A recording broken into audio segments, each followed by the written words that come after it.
Сотники, Лукас, Аристарх, капитан корабля, владелец корабля там, вся команда, которая была, солдаты и все эти, понятно, узники с ними, которые на пути в Рим, и говорится, иноплеменники оказали нам немалое человеколюбие, то есть они добрые, они разложили огромный костер, когда мы собирались на берегу, чтобы нагреть нас. И когда же Павел набрал множество хвороста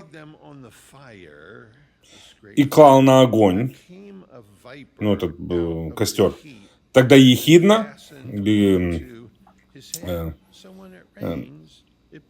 гадюка, выйдя от жара, повисла на руке его. То есть, если дождь идет, то обязательно ливень, да, то есть не только то, что там шторм, 2 недели потеряны, чтобы выплывать нужно, потом, когда развалился корабль, что когда добрались, холодно там, и пытаются разложить этот костер, и потом думаешь, так, ты еще и поможешь. Вот апостол Павел, он же, тоже идет, работает, что-то делает, он апостол, но он идет, собирает и хворост тоже.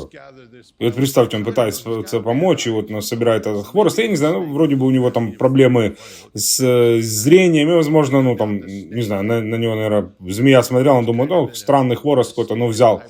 Но, где-то, может быть, в полутаком, сонном состоянии была змея, и потому что холодно, когда бросает, приходит к костру, и разогревшись, она, выйдя от жара, повисла на руке его, не обвила руку, то есть, понятно, зубами, яд и тому подобное. То есть вы можете в своей жизни сделать такое правило, где бы вы ни шли, для того, чтобы даже собирать хворост, послужить кому-то помочь самым простым образом. Никогда нету духовного прогресса без борьбы. Можете себе наклейку на бампер сделать даже.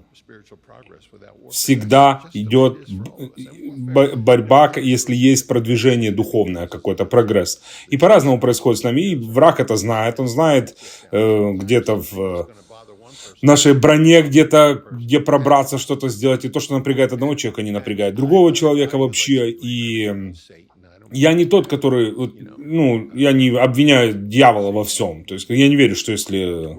Дьявол меня заставил съесть 12 пончиков вчера. Нет, он не заставил. Это вы сделали. Плоть ваша сделала. Это не враг. Но, когда проблема, болезнь, проблемы в доме или еще что-то происходит, враг не говорит, ладно, бедный христианин, подожду, пока он там немножко придет в себя. Нет, он накладывает все вместе.